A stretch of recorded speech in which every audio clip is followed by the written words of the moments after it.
Oi, pessoal, boa tarde. Todos conseguem me ouvir bem?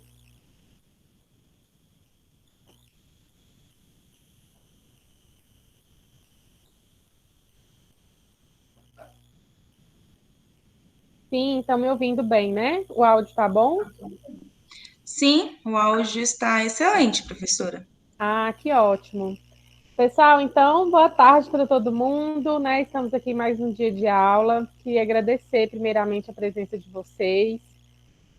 Iniciamos aí o ano letivo com a primeira aula no dia 2, né? Era para ter acontecido no dia primeiro, mas tivemos aquele probleminha lá do atendimento da SEB que eu precisei fazer. E aí iniciamos a aula no dia 2. Porém, alguns alunos não estavam presentes nessa aula do dia 2. Então, eu disponibilizei a gravação para vocês, encaminhei para a Ivonete, né? Acredito que a Ivonete tenha encaminhado no grupo para vocês assistirem a gravação. E postei também lá no mural da nossa sala. Nesse primeiro dia, que foi a aula do dia 2, nós vimos sobre o conteúdo a respeito sobre o relatório técnico. Eu expliquei um pouco. Hoje vou explicar mais um pouco para vocês. Vou passar mais conteúdo, mas vou falar mais um pouco sobre a tarefa 3, tá bom? Primeira informação importante, pessoal, é que o link para a gente acessar o portal, ele mudou. Hoje eu estava tentando entrar, conversei com a Ivonete, ela também não estava conseguindo. E aí eu entrei em contato com o pessoal lá da secretaria para saber por que, que não estava entrando. Novo.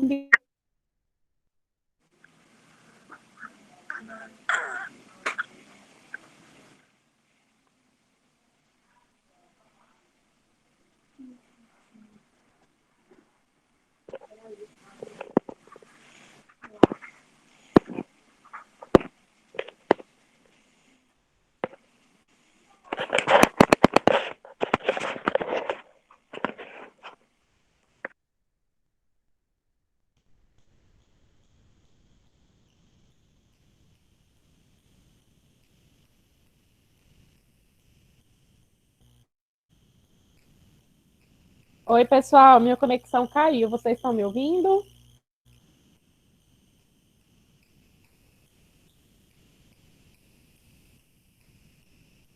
Beleza.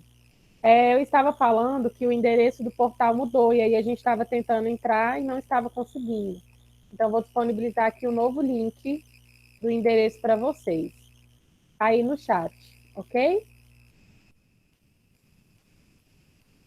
Todos conseguiram acessar?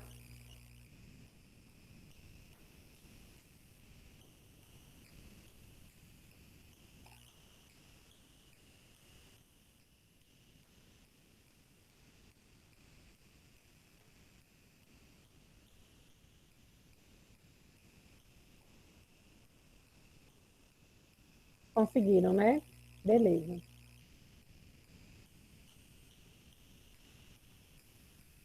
Não, o link eu disponibilizei separadamente, Raquel, o link da nossa aula. Mas eu coloquei aqui o link do portal para quando vocês forem fazer a tarefa, tá? Por isso que eu disponibilizei aqui, porque agora a gente está com o endereço novo. Eu vou só abrir o relatório de notas para a gente conversar sobre a tarefa um e a tarefa 2, tá? Só um instante aqui que eu estou abrindo aqui pelo portal o relatório de notas para apresentar para vocês como que está a situação da turma com relação às notas.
Prontinho, agora eu consegui abrir aqui.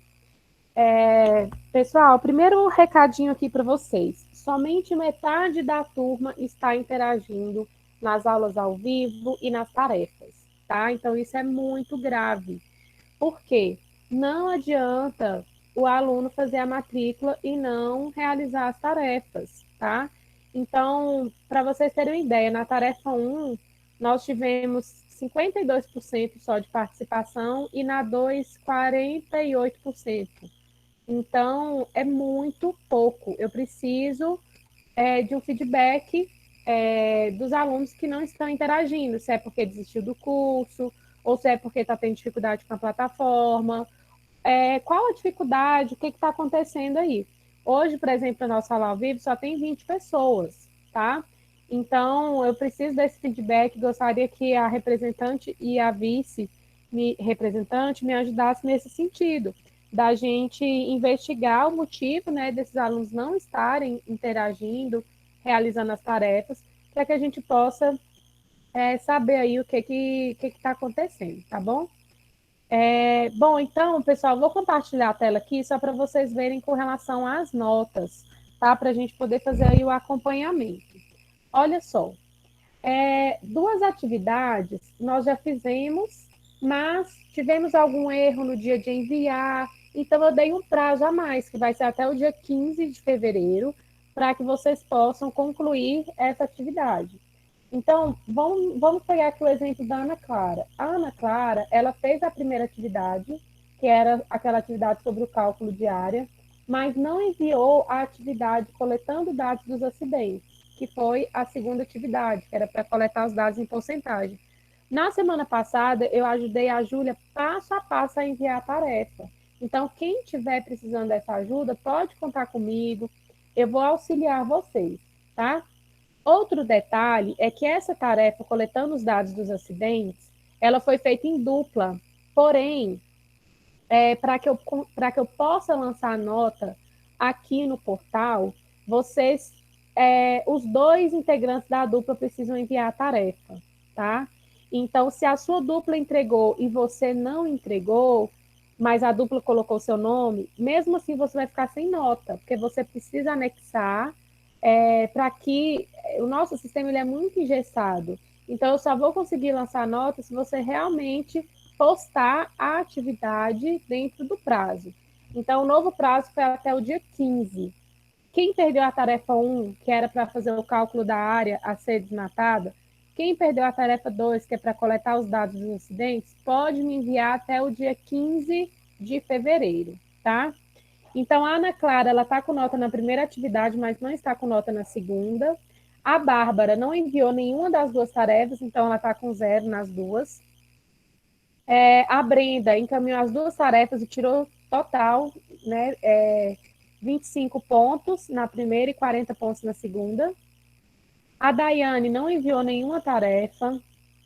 O Ed Carlos, na primeira tarefa, ele errou o final do cálculo, então ele tirou 17,5 na primeira e 40 total na segunda.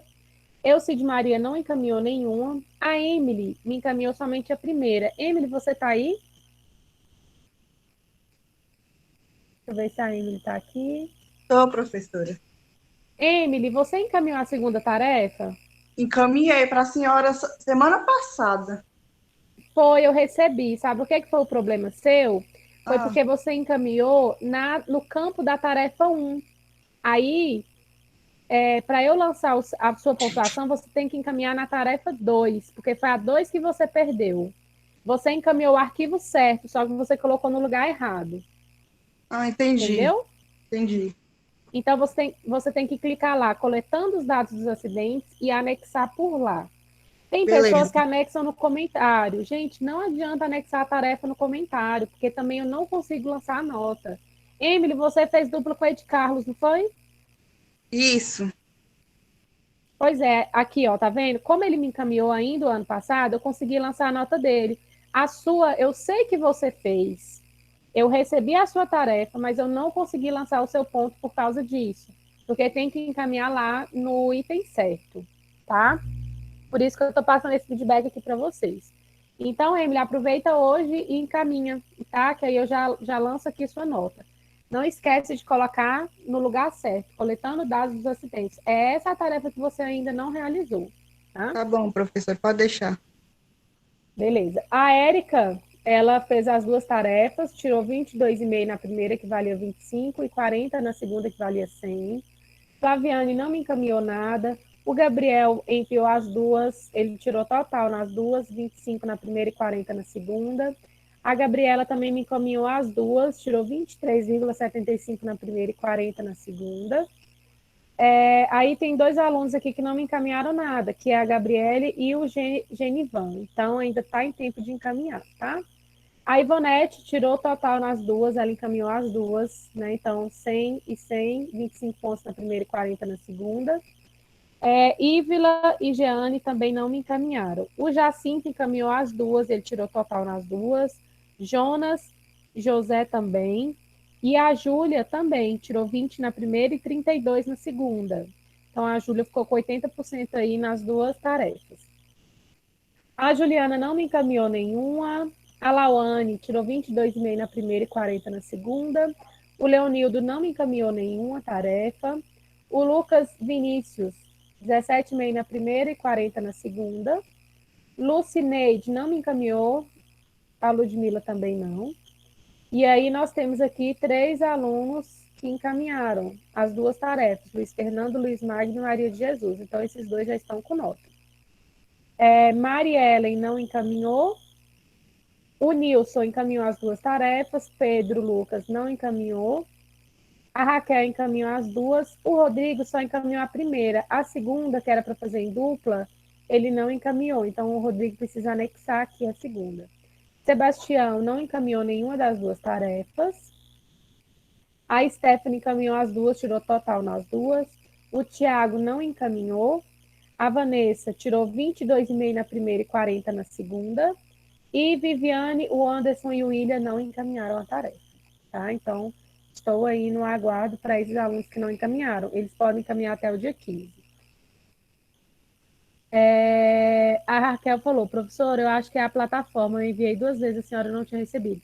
Raquel, o seu problema foi que você encaminhou nos comentários. Eu vou mostrar aqui para vocês.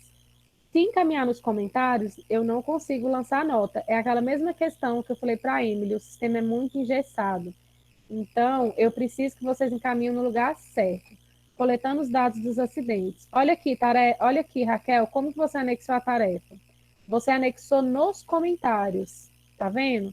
Então, por aqui, eu vejo o que você fez, eu recebo o seu trabalho, mas eu não consigo lançar a sua nota. Então, por isso que eu estou mostrando aqui para vocês a importância que é de vocês encaminharem no lugar certo. Aí, Raquel, eu te passei esse feedback, né, de que você tinha anexado lá nos comentários, e aí depois você anexou no lugar certo e eu pude lançar sua nota, tá vendo? Você tirou total na primeira e total na segunda. Então, não adianta anexar nos comentários, tem que anexar do jeito certo, igual você mandou da segunda vez, tá? A Gabriele vai encaminhar as atividades para a senhora, todas as atividades pendentes até o dia 15. Perfeito, Ivonete. Isso é que eu preciso de você, do seu papel como representante. Alerta o pessoal sobre o prazo, me ajuda nesse sentido, porque aí juntas a gente consegue identificar o aluno que está fazendo, o aluno que não está fazendo, o motivo. Porque se for dificuldade no sistema, dificuldade de fazer a tarefa, a gente pode ainda auxiliar, tá? Então, e não só o papel da Ivonete, mas de toda a turma, né? É bom quando a gente tem uma turma unida, que todos conseguem se ajudar e fazer aí com que o estudo seja menos maçante. Então, a primeira tarefa, 54% da turma enviou, e a segunda tarefa, somente 46% enviaram. Tá? Então, para vocês terem uma ideia, na segunda tarefa, nem metade da turma não fez. Então, eu preciso que vocês fiquem atentos aí a esse prazo, que vocês encaminhem as atividades, porque é dessa forma que vocês estão sendo avaliados.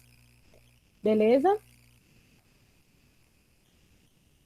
Alguém quer tirar dúvida, fazer alguma pergunta?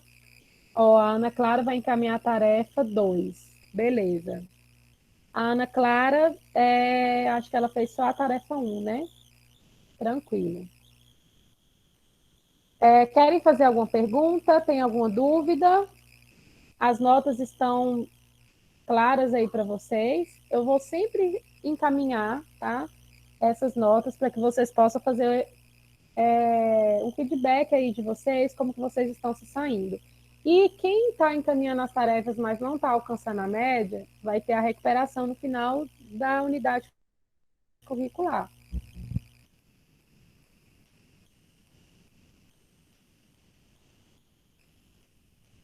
Sim, Raquel, a unidade curricular de ciências aplicadas serão um total de 3 tarefas.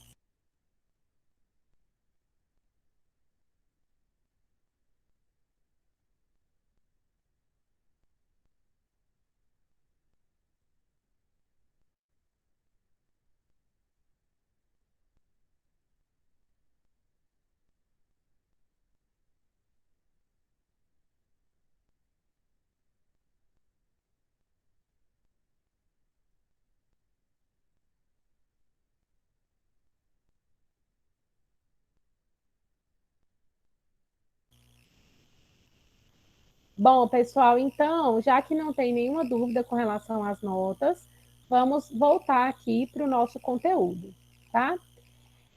A tarefa 1 e a tarefa 2 vai ficar disponível até o dia 15, e agora nós temos a tarefa 3 para realizar. Eu comecei a falar sobre ela na última aula e a gente vai entender um pouco sobre o conteúdo, vai falar mais um pouco dela hoje na nossa aula. Então, essa tarefa 3, ela vale 35 pontos, tá? Mesmo quem tirou nota boa nas 2 primeiras tarefas, se não fizer a tarefa 3, não consegue alcançar a média, que é 70%, a nossa média, tá? Então, vocês precisam realizar aí a tarefa 3. Então, com relação à tarefa 3, ela é um relatório técnico que vocês irão fazer, tá? E aí vocês vão fazer esse relatório técnico e anexar para poder me encaminhar. O que tem que ter esse relatório técnico? Ele deve constar todas as informações com relação à FISPIC do óleo diesel, né? É o óleo diesel mesmo o produto? Deixa eu ver aqui. Isso, do óleo diesel. Então, todas as informações têm que estar anexadas nesse relatório. Então, vamos ler aqui novamente a tarefa, tá? E aí, a partir dessa aula de hoje, eu já peço que vocês elaborem, comecem a elaborar o relatório para não ficar de última hora e vocês não conseguirem cumprir com o prazo necessário. A empresa Tec Química é uma empresa petroquímica com sede em Curitiba, e sua maior demanda de produção são combustíveis como gasolina, álcool, querosene, óleo diesel, todos derivados do petróleo. A empresa possui uma rota de distribuição terrestre entre Curitiba e Florianópolis, totalizando 303 quilômetros. O volume da carga transportada geralmente é de 20 mil litros. Em uma das viagens de rotina, no dia 26 de 6 de 2017, o caminhão-tanque que transportava o óleo diesel sofreu um acidente nas imediações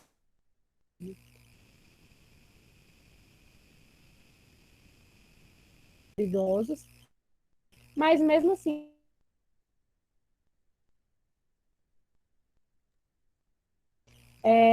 contendo as informações do óleo diesel, que é um produto químico, né, que consta na FISPIC, que é a ficha de segurança do produto. Tá? Então, na aula passada, eu expliquei o que é a FISPIC e mostrei para vocês o modelo desse documento, que tem todas as informações a respeito do produto. Então, vocês deverão elaborar esse relatório fazendo conforme os documentos que eu enviei para a Ivonete. Eu enviei a FISPIC, eu enviei o modelo, né, do relatório que vocês vão elaborar. Todas as informações estão lá nesses arquivos. Quem ainda não teve acesso, ou pega no grupo com a Ivonete, ou pode vir aqui na biblioteca, tá? Que na biblioteca eu postei esse material, que é a explicação da tarefa 3, a FISPIC do óleo diesel, tá? E aí, tudo vocês poderão, esses 2 arquivos, né, vocês poderão acessar para poder facilitar a elaboração do relatório.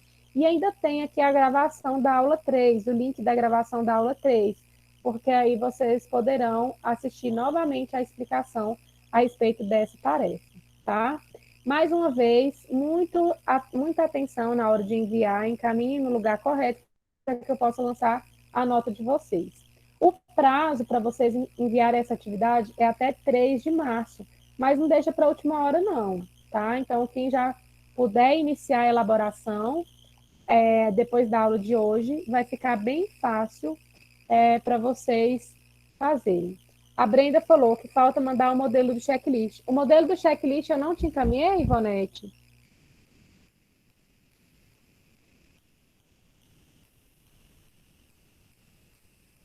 Desculpa, professora, eu não entendi. O modelo do checklist eu não te encaminhei, né? Não, não encaminhei mesmo. Ah, então tá bom, vou encaminhar.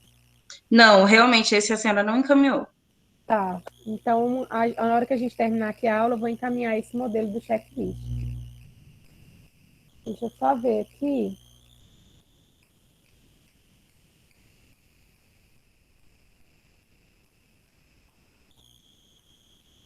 Eu coloquei ele aqui na biblioteca.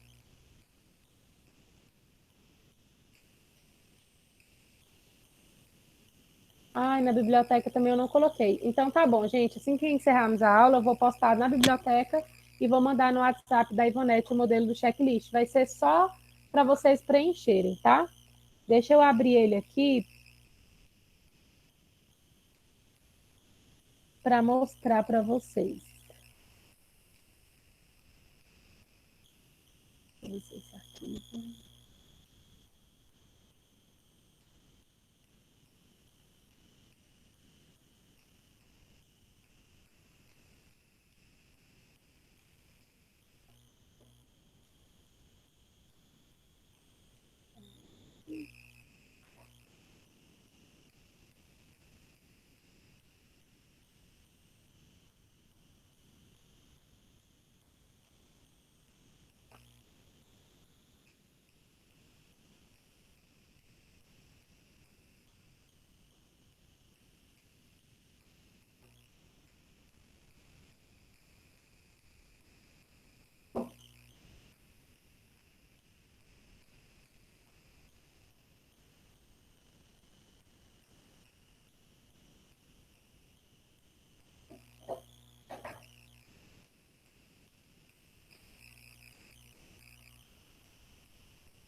A Brenda perguntou, professor, o checklist vai no mesmo documento do relatório ou pode ser separado? Ele vai ser um anexo do relatório, tá? Você vai elaborar o relatório e no final você vai colocar a folha do checklist, tá bom?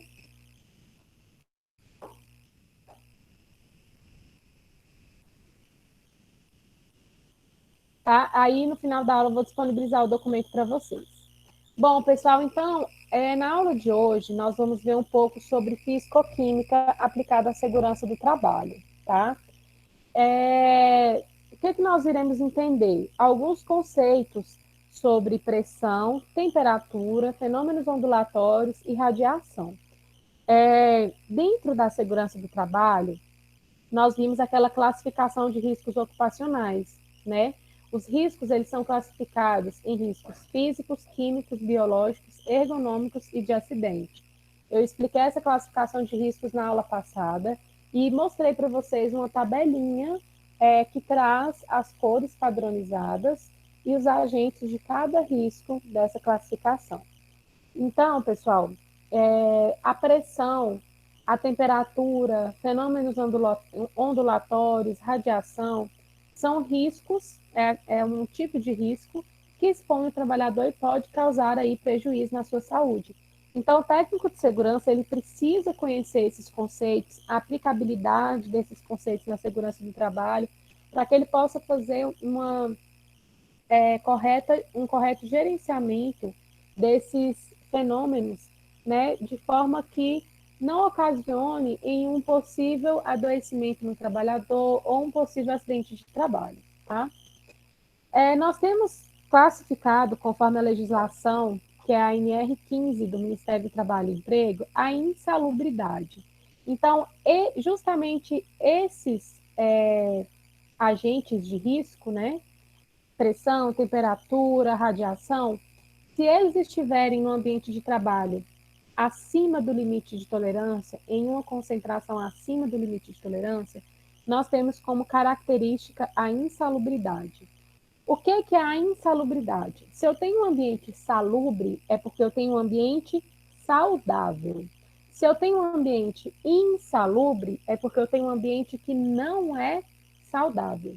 Então, ruído. Se eu trabalho em um ambiente de trabalho que tenha ruído, e esse ruído está acima do limite de tolerância, que são 85 decibéis, então eu estou em um ambiente insalubre.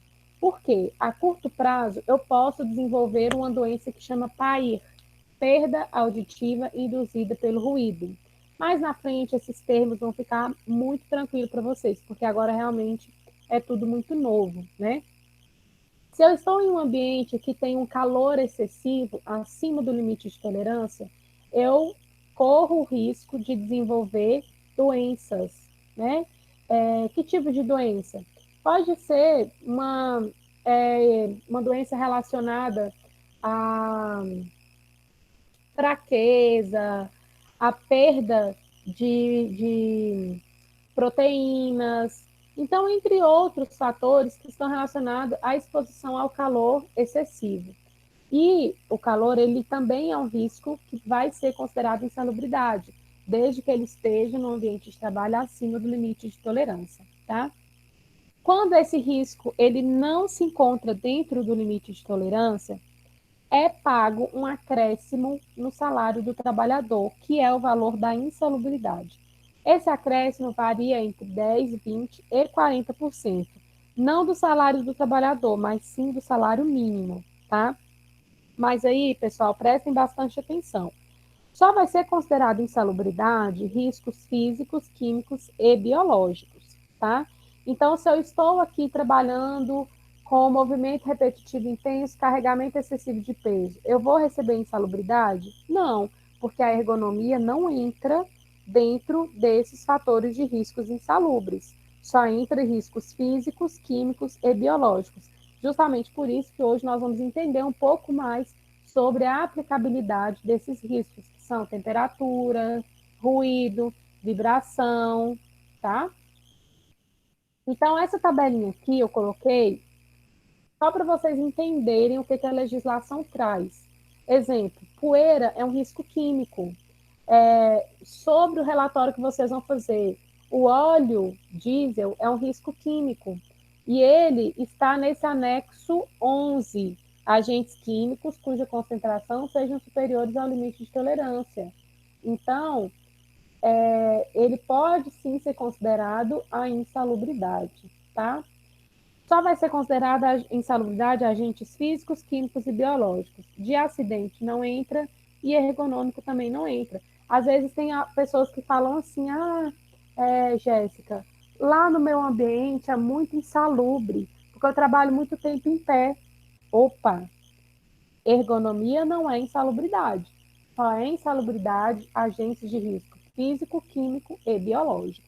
E aí, esse agente de risco, estando acima do limite de tolerância, sem proteção adequada, poderá ser caracterizado insalubre e a empresa vai ter que pagar isso adicional. Mas vamos pegar aqui um exemplo. Eu trabalho exposto a ruído, 88 decibéis. Só que eu uso o EPI, o protetor auricular, né? E aí, o EPI ele vai atenuar o ruído. Aí acaba que o nível de pressão sonora vai cair para dentro do limite de tolerância. Recebo adicional no meu salário? Não, porque eu estou utilizando o equipamento de proteção. O técnico de segurança que vai fazer essas avaliações. Só para vocês terem uma ideia de tanto que de tanta responsabilidade que é para o técnico, né? Ele fazer aí todas essas avaliações com relação aos riscos, ok? Então, nesse momento, vocês não precisam se preocupar muito em entender o risco que é insalubre, o que não é, porque lá na frente nós iremos estudar de forma aprofundada a NR15. Quando a gente estudar de forma aprofundada a NR15, Aí vocês vão entender qual é o percentual adequado, quando o risco realmente é insalubre, quando não é. Vocês vão aprender a avaliar de forma quantitativa cada um desses riscos, beleza? Então, nesse primeiro momento, a gente vai estudar um pouco sobre as características, tá? No primeiro dia de aula, eu falei para vocês que nós temos duas legislações importantes, que é a CLT e as normas regulamentadoras. Então, é a NR15 que vai estabelecer o limite de tolerância da exposição a esses riscos, tá? E aí, o ruído, que é justamente esse conceito de fenômeno físico, né, com a mistura de sons, ele pode provocar, né, se a exposição for acima do limite de tolerância, um adoecimento no trabalhador, relacionado a estresse, dores de cabeça e, quando for mais grave, a perda auditiva. A perda auditiva, ela é irreversível, tá? Então, se houver a perda auditiva induzida pelo ruído, o trabalhador não vai voltar a ter aquela audição.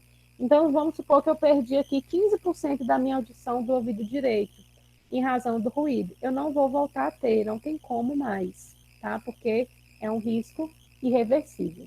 Então, o que é o ruído? É um fenômeno físico que indica uma mistura de sons cujas frequências não seguem nenhuma lei precisa, constituído por grande número de vibrações acústicas com relação de amplitude e frequência distribuídas ao acaso. E esse fenômeno físico, ele pode ser de forma contínua ou intermitente ou de impacto, tá? Então, nesse anexo aqui do lado direito, não precisa vocês se preocuparem agora, porque como eu falei lá na frente, a gente vai estudar NR15. Mas eu decidi por colocar essa tabelinha já para vocês irem familiarizando com esses termos. Qual é a unidade do ruído? É o decibéis, dBA, né? Então, se eu tenho um ruído de 85 dBA, 85 decibéis, a máxima exposição permissível diária é de 8 horas, como vocês estão vendo aqui, ó. Tá? Se eu tenho um trabalhador exposto a um nível de pressão sonora de 85 decibéis, ele só vai poder trabalhar 8 horas por dia exposto a esse nível de ruído, tá? E assim por diante. Conforme vai aumentando o decibel, vai diminuindo a exposição diária permissível. Então, de 85 decibéis para baixo, é uma jornada de 8 horas normalmente. A partir de 80 decibéis é o nível de ação, ou seja, a empresa já tem que iniciar com medidas de controle, como o EPI, enclausuramento da máquina, minimização da exposição do trabalhador naquele setor. A partir de 85 decibéis, já é proibido a exposição acima de 8 horas. Então, vamos supor que eu tenho aqui uma máquina, um equipamento que emite 90 decibéis, tá? Quanto tempo o trabalhador vai poder ficar exposto nesse setor, a esse risco? Somente durante 4 horas por dia. E isso desde que ele não usa o protetor auricular, porque se ele usar, aí ele vai poder ficar mais tempo exposto a esse risco, tá? Então, existe a avaliação quantitativa, o técnico de segurança, ele trabalha nesse papel de fazer esse tipo de avaliação. E quando a gente estuda ciências aplicadas, a gente estuda esses fenômenos físicos. Por isso que eu estou apresentando para vocês um dos principais riscos. Por que eu falo principais? Porque o ruído ele é presente em diversos ambientes de trabalho.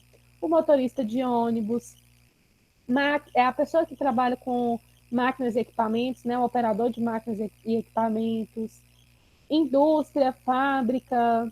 Então, se eu pego aqui uma mecânica de automóveis, eu tenho ruído. Então, para vocês verem que é um dos riscos mais comuns aí no ambiente de trabalho. E aqui eu coloquei só para explicar para vocês. Não adianta fazer uma avaliação pontual do ruído, tem que avaliar a dose, ou seja, toda a jornada do trabalhador. O ruído de impacto, ele é diferente do ruído contínuo. Por quê? Porque o ruído de impacto, ele tem um pico de energia, né, de 1 segundo, e depois um intervalo superior a 1 segundo. Então, como o próprio nome fala, o ruído de impacto é aquele que tem o som e depois ele para. Tem o som e depois ele para. Então, esse é o ruído de impacto. E aí, o limite de tolerância dele é um pouco maior, que é de 120 decibéis no circuito de resposta rápida, tá? E deve ser feita uma avaliação da dose durante toda a jornada do trabalhador, tá? Então, da mesma forma que o ruído contínuo é avaliado, o ruído de impacto também deve ser. E aí, para minimizar a exposição do ruído, existem três formas, que é na fonte, a máquina, o equipamento, ou seja, substituir por uma máquina mais silenciosa, fazer o enclausuramento dessa máquina. Na trajetória, como seria na trajetória? Na trajetória, seria como, por exemplo, diminuir a exposição do trabalhador dentro daquele setor ruidoso, né? E no homem é como, por exemplo, fazendo a utilização do EPI, que a gente chama de protetor auricular, que pode ser aquele protetor de plug ou o protetor de concha, né? E quando a gente for estudar em R6, que fala da obrigatoriedade das empresas de fornecer o EPI, eu vou mostrar para vocês as fotos, as imagens de todos esses equipamentos. E quando a gente puder realizar as aulas presenciais, lá na nossa unidade do Senai tem um laboratório de segurança e por lá eu mostro todos os equipamentos, porque nós temos esses EPIs lá no nosso laboratório. Então, a gente faz uma aula demonstrativa com a utilização dos protetores, tá? Bom, então, sobre a temperatura. Temperatura é uma grandeza escalar que determina o grau de agitação das moléculas de um corpo, indicando se ele está quente ou frio. A temperatura é uma grandeza física escalar que pode ser definida como medida do grau de agitação das moléculas que compõem um corpo. Então, nós temos o risco do calor e frio, como, por exemplo, o frio. Câmeras frigoríficas dentro, que muitas das vezes o trabalhador tem que adentrar na câmera frigorífica, né? Então, nós temos também o exemplo do calor, o trabalho com fornos, né? Abastecimento de fornos numa fábrica de cimento, por exemplo. Então, esses são os riscos da temperatura inadequada. O calor, ele é calculado pelo índice de bulbo úmido termômetro de globo, tá? Então, a unidade do calor é o grau Celsius, porém, para que possa ser feito esse cálculo do calor, é levado em consideração a fórmula. Essa fórmula, ela vai calcular a temperatura de bulbo úmido natural, a temperatura de globo e a temperatura de bulbo seco. E aí eu vou ter o resultado do IBUTG ali naquele setor. Se tiver exposição ao sol, eu calculo com esses três indicadores. Se não tiver exposição ao sol, eu só vou calcular o TBN e o TG, que é a temperatura de bulbo úmido natural e a temperatura de globo. Só que eu também tenho que levar em consideração um fator que trata do esforço físico que o trabalhador faz. Porque quanto maior for o esforço físico exposto ao calor, menor deve ser a temperatura que ele vai estar exposto. Concorda comigo? Porque se eu estou com calor e eu trabalho de forma pesada, de forma intensa, esse risco ele vai ficar ainda mais crítico, tá? Então, eu também levo em consideração o regime de trabalho, se é uma atividade leve, moderada ou pesada. E aí, quando a gente for estudar em R15, a gente vai aprender a fazer esses cálculos para saber se o trabalhador ele está em um ambiente saudável ou não. Porque se for um ambiente insalubre, ou a empresa vai ter que adotar uma medida corretiva, ou a empresa vai ter que pagar o adicional de insalubridade para o trabalhador, tá? O ideal é que esse adicional não seja pago. Por quê? Porque se o trabalhador está recebendo insalubridade, é porque ele está em um ambiente que não é saudável. Então, o técnico de segurança ele tem que trabalhar de forma preventiva para que todos esses riscos estejam dentro do limite de tolerância, tá bom? Aí vamos lá no frio, depois eu volto nos demais riscos. O frio não tem um limite de tolerância assim como o calor, porque entende-se que em determinadas situações o frio ele vai ser mais crítico em determinada região, tá? Porque se eu pego uma câmera frigorífica que está lá marcando 3 graus, numa região que já tem um clima mais frio, ali a sensação térmica vai ser muito maior, né? Então, nesse sentido, a ANR ela estabelece que considera-se frio o que for inferior nas primeira, segunda e terceira zona climática do mapa oficial, a quinta, na quarta zona e nas quinta, sexta e sétima zonas. Então, o que significa isso? Vai depender da região a avaliação, tá? Então, não tem um limite de tolerância. Ah, vamos colocar aqui 10 graus, então é insalubridade. Não, tem que ser feita uma avaliação in loco para caracterizar se vai ser considerado insalubridade ou não, tá? E aí, esse risco, né, vai ser para aqueles empregados que trabalham no interior de câmaras frigoríficas e para os que movimentam mercadorias no ambiente quente ou normal para o frio, ou vice-versa. Depois de 1 hora e 40 minutos de trabalho contínuo, será assegurado um período de 20 minutos de repouso, computado esse intervalo como de trabalho efetivo. Então, isso aí é outro fator de risco, né, que seria o frio. Alguma dúvida, pessoal, até aqui?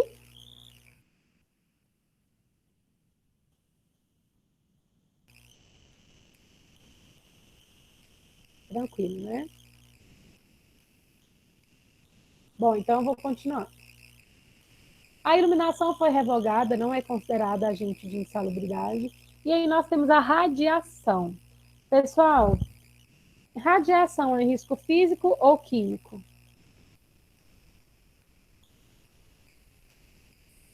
Físico.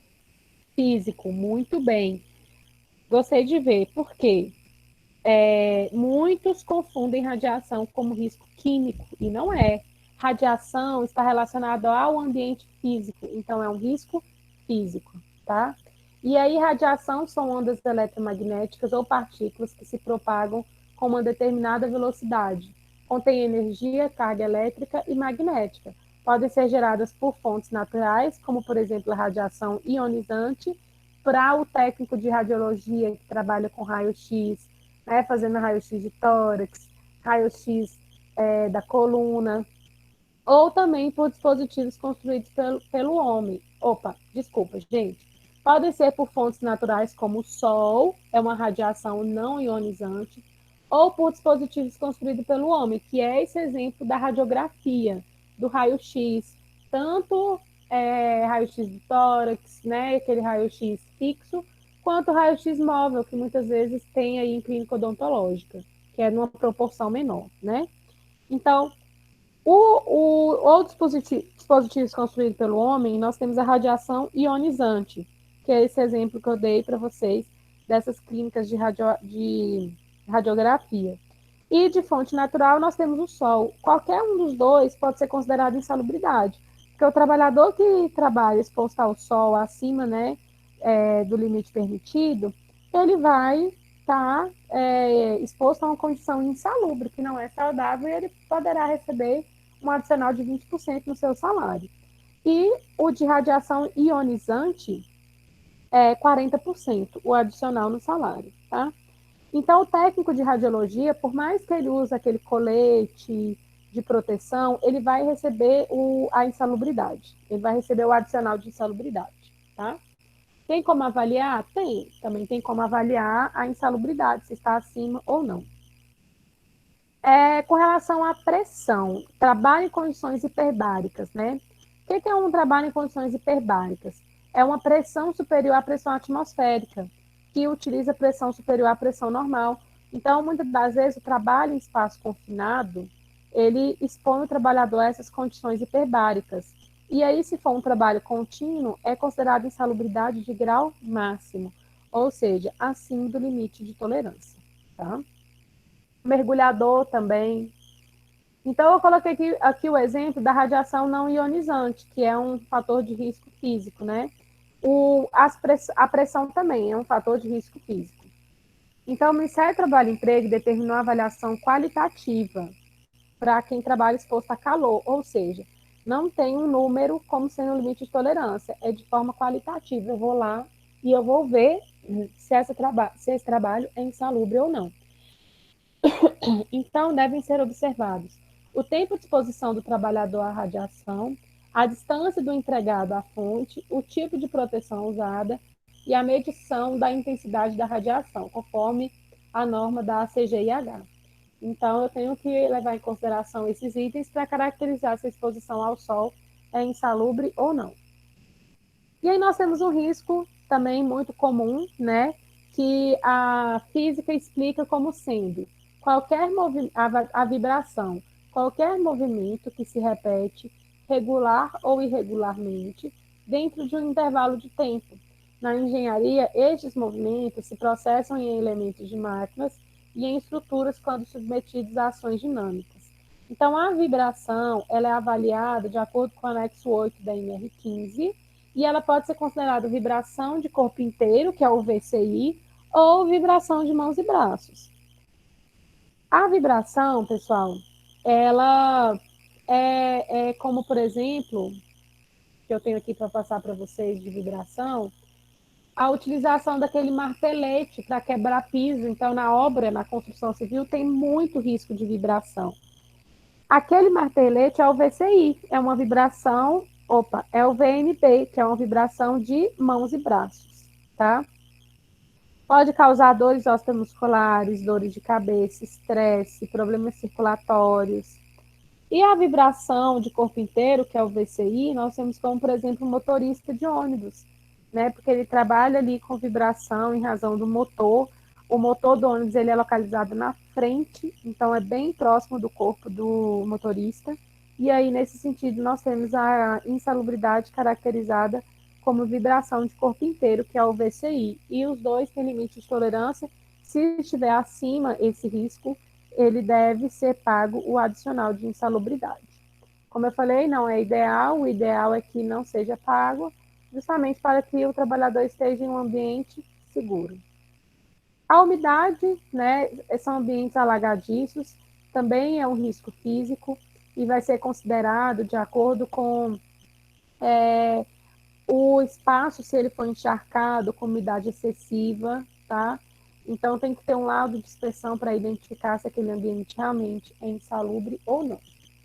E aí, pessoal, nós temos os riscos químicos que tanto nos interessam, né? Gases, vapores e produtos químicos em geral. Produtos químicos em geral estão lá no anexo 11.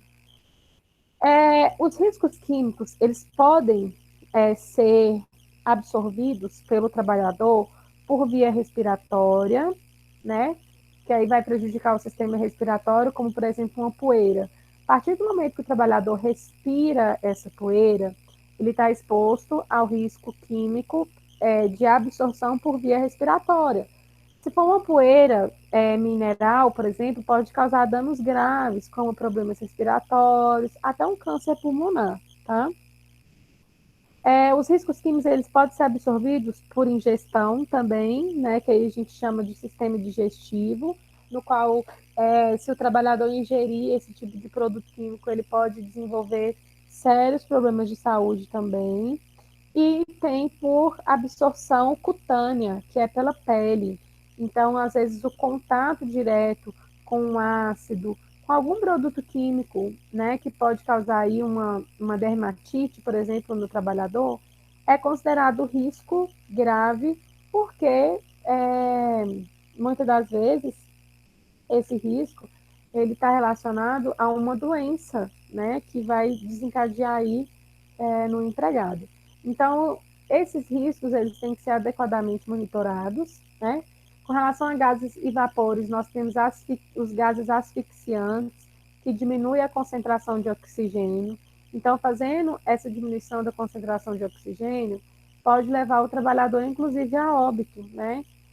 Não sei se vocês lembram do incêndio lá da Boate de Santa Maria, que aconteceu no Rio Grande do Sul, mais de 250 pessoas morreram asfixiadas em razão do cianeto, que era um gás, né, praticamente uma fumaça tóxica, né, não era um gás não, era uma fumaça tóxica, e essa fumaça a quantidade de cianeto fazia com que diminuísse a porcentagem de oxigênio no ambiente. E aí, nesse sentido, né, as pessoas a curto prazo expostas durante 10, 5 minutos a esse ambiente, já tinham desmaio e, consequentemente, o óbito. Muitos estudantes, né, que estavam naquela festa chegaram no hospital com internação, né, mas já com comprometimento pulmonar, e aí veio a óbito 2 dias depois, 3 dias depois. Então, esses gases, essas fumaças tóxicas, esses riscos químicos, devem ser adequadamente monitorados justamente em razão da concentração de oxigênio, né, desse risco de diminuir a concentração de oxigênio. É igual o espaço confinado, muitas das vezes,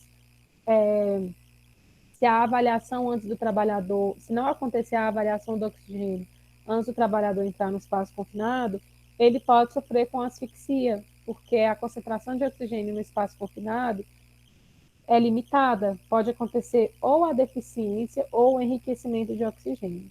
Tá? Então, tudo isso tem que ser adequadamente monitorado. E o papel do técnico de segurança é justamente esse, é conhecer esses fatores de risco, é entender quais são as consequências na saúde do trabalhador e proporcionar, dentro da empresa ali, um ambiente mais seguro, um ambiente mais saudável, de forma que o empregado ele possa desempenhar suas atividades, de forma que a empresa possa continuar produzindo sem intercorrências, sem qualquer risco de o trabalhador se afastar, de o trabalhador vir a desenvolver uma doença. Porque quando nós temos um trabalhador afastado, um trabalhador que sofreu um acidente, um trabalhador doente, o prejuízo não é só para o empregado. É claro que ele é o principal lesado, é a família, envolve também o afastamento pelo INSS, mas a empresa ela também perde com isso,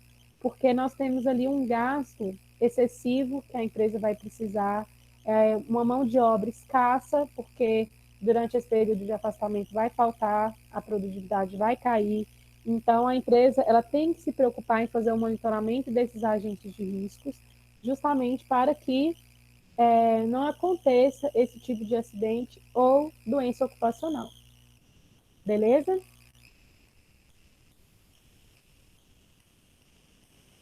Oi, Luiz, tranquilo. Bom, pessoal, então, voltando aqui para a nossa tarefa, né? Agora que a gente já entendeu essa questão dos riscos. O óleo diesel, ele é um risco químico, tá? Aí eu faço uma pergunta para vocês. Qual é o meio de absorção desse risco químico, que é o óleo diesel? Qual é o meio de absorção do óleo diesel na saúde do trabalhador?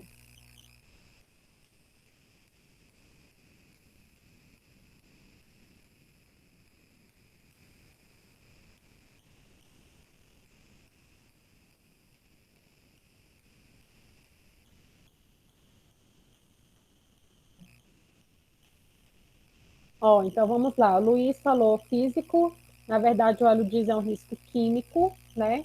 E eu perguntei quais são os meios de absorção.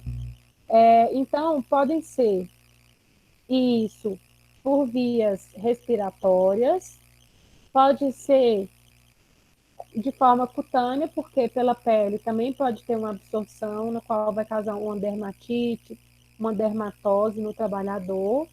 E tem também a inalação, que é por meio do sistema digestivo. É um risco que a gente já não considera muito.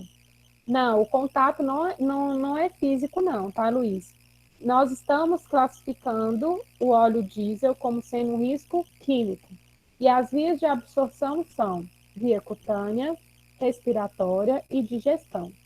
Por via digestiva, é um fator de risco que a gente pouco considera. Por quê?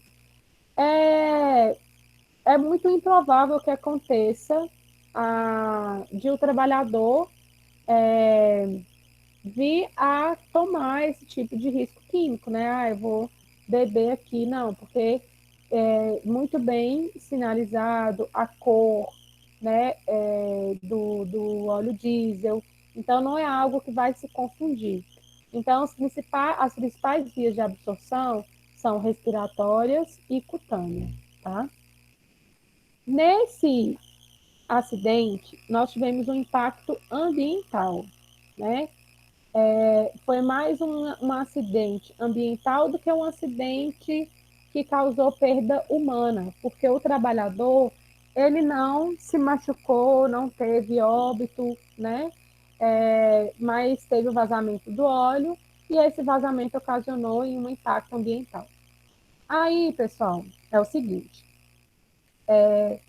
o técnico de segurança do trabalho, como eu expliquei para vocês na aula passada, ele trabalha de forma efetiva no combate ao impacto ambiental também. Por quê?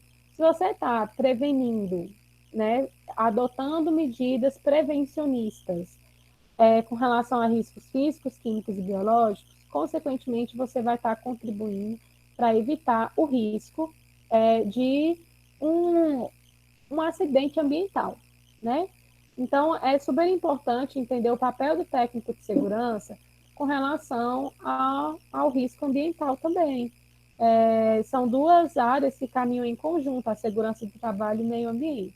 Por isso que no relatório vocês precisarão descrever quais são os impactos ao meio ambiente da exposição desse vazamento do óleo diesel. Inclusive, lá na FISPIC, na ficha da FISPIC, tem essa informação. Beleza?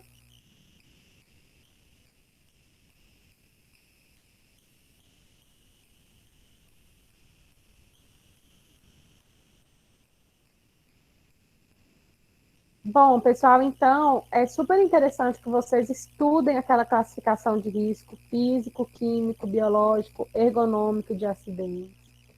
Porque nesse primeiro momento, para vocês conseguirem absorver as demais matérias, os demais conteúdos da nossa área, é imprescindível que vocês saibam classificar os riscos. Aquela tabelinha lá, ela precisa fazer parte do dia a dia de vocês. Então, a classificação de riscos físicos, químicos, biológicos, ergonômicos e de acidentes, inclusive as cores, também é importante vocês entenderem. Pesquisa sobre o mapa de riscos, sobre aquela classificação de riscos, deem uma lida, deem uma estudada, porque a partir de agora vocês vão estudar esses riscos. Vocês vão estudar esses riscos. Então, o básico é saber classificá-los, tá? Vai, Ivonete, manda aí suas perguntas. A Ivonete falou, professor, eu fiz uma pequena lista com algumas dúvidas. Pode perguntar. Estou aqui para isso.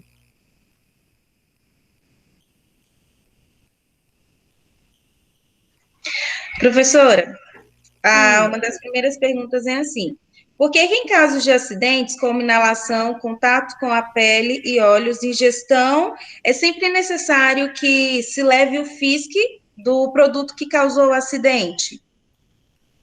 Muito boa pergunta. É porque a FISPIC, ela é a ficha de informação de segurança para produtos químicos, né? Então, a finalidade dela é justamente informar qual é a composição desse produto químico, qual é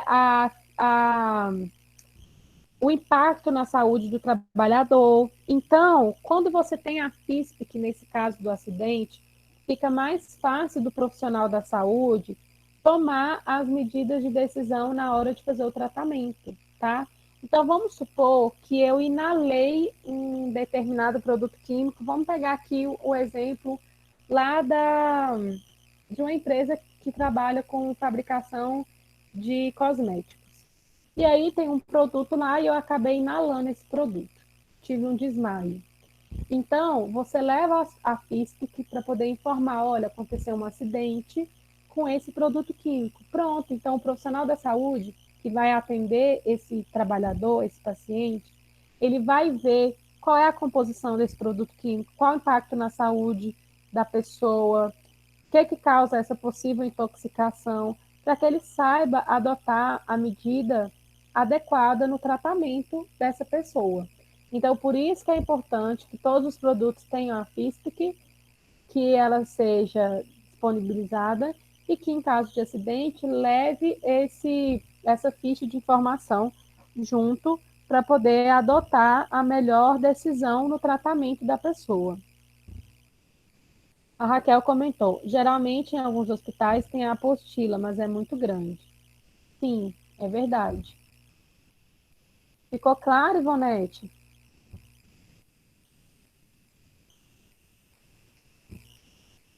Uma outra dúvida: qual é a diferença entre classe de risco e número de risco?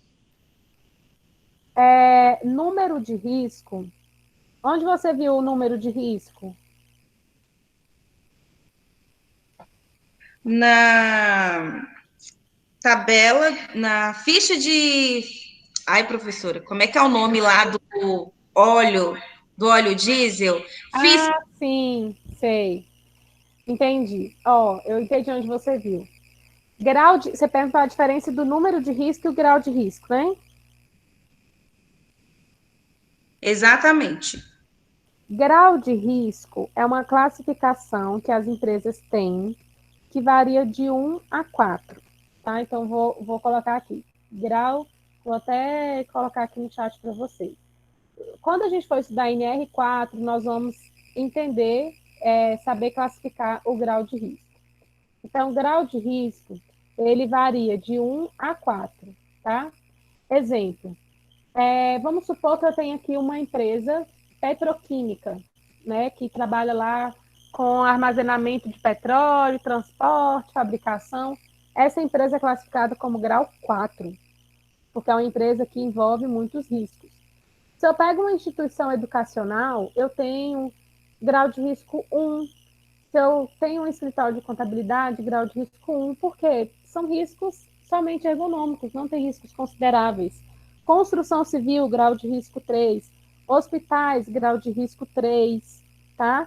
Então, esse grau de risco é da empresa, é o grau de risco da atividade econômica da empresa, tá bom? Uma vez um aluno foi apresentar um trabalho, e aí ele falou assim, é porque essa empresa tem grau de risco 10, é muito crítico, tem muito risco. Gente, não existe. Ou é 1, ou é 2, ou é 3, ou é 4. O maior grau de risco de uma atividade econômica é 4. Então, esse grau de risco ele varia de 1, 2, 3 e 4. Né? Hospital, construção civil é 3, clínica odontológica é 2, indústrias, fábricas, 4, metalúrgica, 4, escritório de contabilidade, 1. Esse é o grau de risco da atividade econômica. Já essa outra classificação de risco que você viu, Ivonete, ela é uma classificação de risco do produto, tá? Então é diferente. É uma classificação de risco que vai valer para o produto químico. O grau de risco é da atividade econômica da empresa e essa classificação do número de risco que você viu é do produto. Grau é o mesmo que classe de risco. Aí nós temos outra classe de risco, que é uma classe que vai separar as empresas que trabalham com armazenamento de gasolina, etanol. Então, vamos supor aqui que eu tenho um posto de gasolina, né? Esse posto de gasolina, ele vai ter uma classe de riscos, tá? Essa classe de riscos, ela vai estar relacionada à quantidade de armazenamento que a empresa tem com relação ao produto químico, tá? Aí é uma classe de riscos e essa classe de risco está relacionada ao produto inflamável, tá? Então, vamos pegar aqui um exemplo. Deixa eu ver aqui. Uma classe de risco 1, né? Empresa que tem classe de risco 1. É uma empresa que trabalha com armazenamento, né, de líquido combustível, e aí essa empresa ela foi enquadrada na classe 1 justamente pela quantidade de líquido combustível que ela armazena, tá? E aí nós temos a classe 2, que vai ser um armazenamento maior, e a classe 3 ainda maior. Então, a classe de risco é de acordo com o armazenamento de inflamáveis.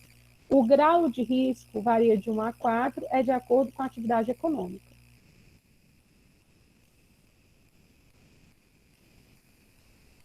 A classe de risco que eu falei aqui agora, ela varia só de 1, 2 e 3. É só para armazenamento de produtos inflamáveis. Quanto maior for o armazenamento, maior vai ser essa classe de risco. E o grau de risco da empresa varia de 1 a 4, que é de acordo com a atividade econômica da empresa. toda empresa tem uma atividade econômica e tem aí, nesse sentido, a questão da classificação, né, da sua atividade econômica. Ivonete perguntou, o que é exatamente TLV e TWA? Isso aí, Ivonete, nós vamos estudar lá em higiene ocupacional, tá? Quando nós vamos avaliar o ruído, tem alguns dados que é levado em consideração, tá? A ACGIH é uma norma internacional que nós aqui, né, no Brasil utilizamos para classificar riscos com insalubridade ou não. Por quê? Porque a ACGIH ela é uma norma de higiene que traz cálculos mais aprofundados, que a própria ANR não disponibiliza. Então, a ANR remete à ACGIH, né, para que possa ser feito esse cálculo, principalmente relacionado ao cálculo de ruído, tá? Então, a ACGIH, ela é uma normatização da área de segurança, né? E aí significa que é uma regulamentação de higiene ocupacional. E aí nela vem essas informações para calcular o ruído. Ah, tá. Sim, na FISP que também tem a CGIH. Mas a CGIH é isso, é um órgão que cria essas regulamentações e que o Brasil acaba usando, né? A CGH ela traz alguma classificação de produtos químicos, por isso que lá na FISP que tem. Então, gente, dentro da nossa área de saúde e segurança, a gente não estuda só a legislação da norma regulamentadora. A gente estuda também as normas da ABNT e as normas da ACGIH, tá? Brenda, professor, estou meio confusa em relação ao trabalho, porque não sei como começar. Queria saber se o relatório é para falar só as partes mais importantes da FISP, do produto e os impactos ambientais. É justamente isso, Brenda. Olha só, aqui nesse último parágrafo e naquele artigo que eu enviei para a Ivonete, vai dar para entender um pouco o que é que vocês vão colocar no relatório, tá? Então, o relatório, vocês vão colocar as informações da FISP, do produto, o checklist e as medidas preventivas com relação ao impacto ambiental. É basicamente isso que vocês vão escrever no relatório de vocês. Começa fazendo a descrição do produto por meio da FISP, tá? Aí depois você vai anexar o checklist e aí vai acontecendo. É basicamente isso, é colocar as informações da FISP, do óleo diesel, descrever quais são os impactos ambientais, né, as medidas de segurança para evitar que esse acidente ocorra e anexar o checklist.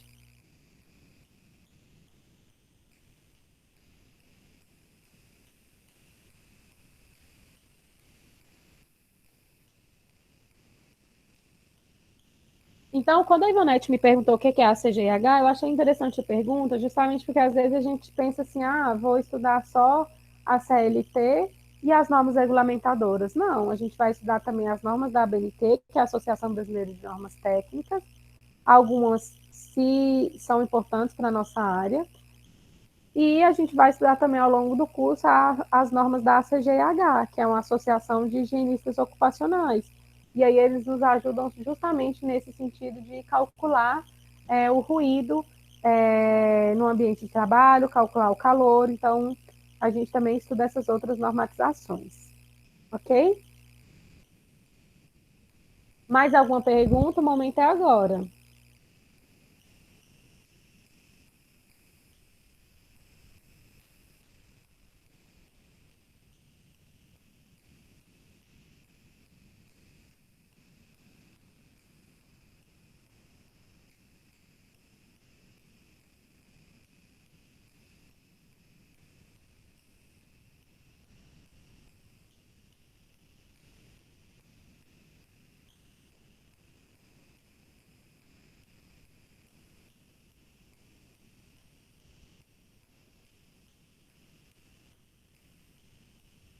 Ó, a Ivonete fez mais uma pergunta. Ponto de fulgor.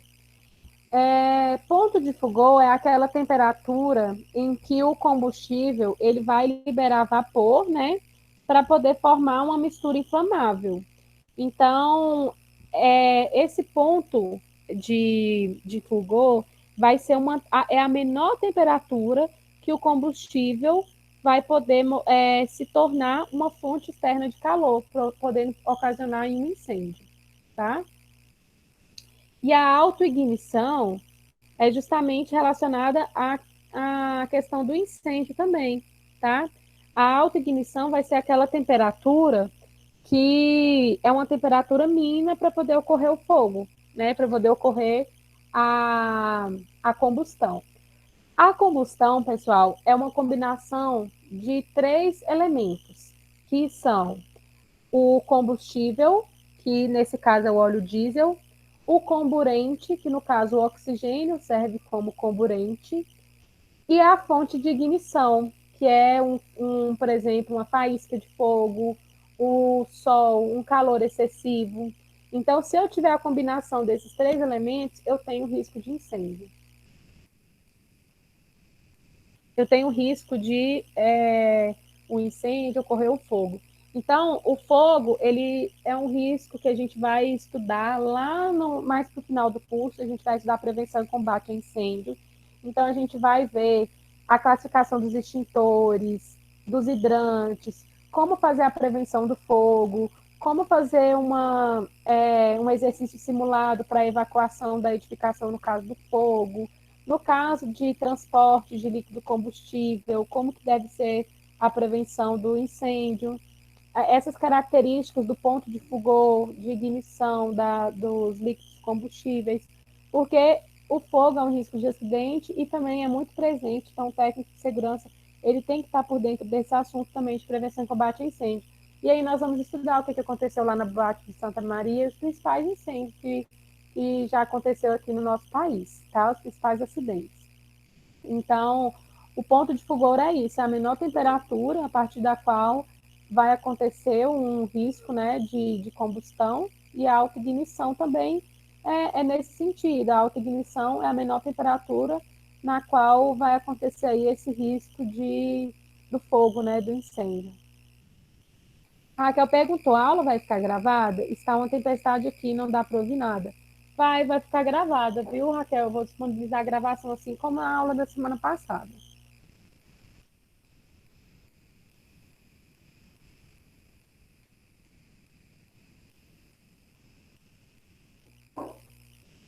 Mais alguém que queira perguntar? Pessoal, então, eu sugiro que vocês já comecem. Na aula passada, eu falei, gente, não comece a elaborar o relatório ainda não, porque nós vamos ver mais informações, a gente vai ver mais coisas. Então, hoje, eu sugiro que vocês comecem agora a fazer a tarefa 3. Não precisa enviar ainda, porque o prazo é até dia 3 de março, mas comece a fazer para nas próximas aulas você tirar as dúvidas, você fazer questionamentos e fazer uma tarefa top, enviar uma tarefa que você vai tirar nota boa para garantir a aprovação de vocês nessa primeira unidade curricular de ciências aplicadas, tá? Então, já comecem a fazer o relatório, na próxima aula a gente tira as dúvidas, tá? Com relação ao documento, e aí nós vamos trabalhando aí nesse sentido. Se não me engano, a semana que vem já é o carnaval, né? Segunda-feira, que é feriado?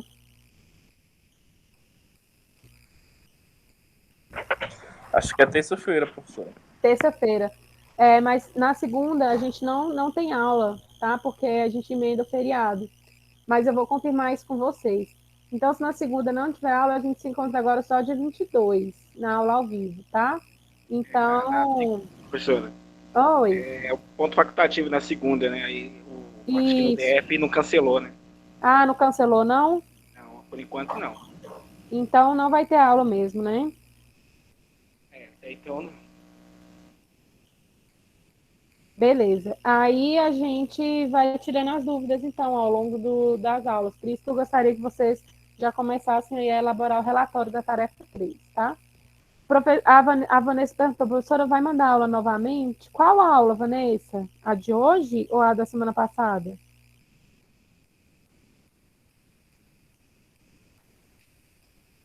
Ah, sim, vou mandar a gravação da aula de hoje. Assim que todo mundo sair da sala de aula, eu vou receber o link da gravação, vou fazer download, postar no YouTube e encaminho para vocês. Tá bom?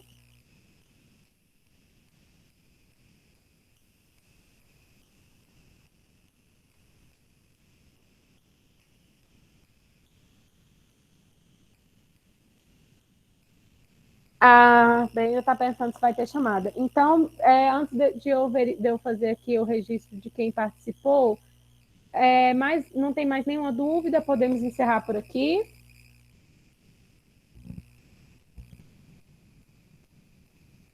Então, eu vou fazer aqui as fotos de quem estava presente para eu poder lançar na chamada, tá?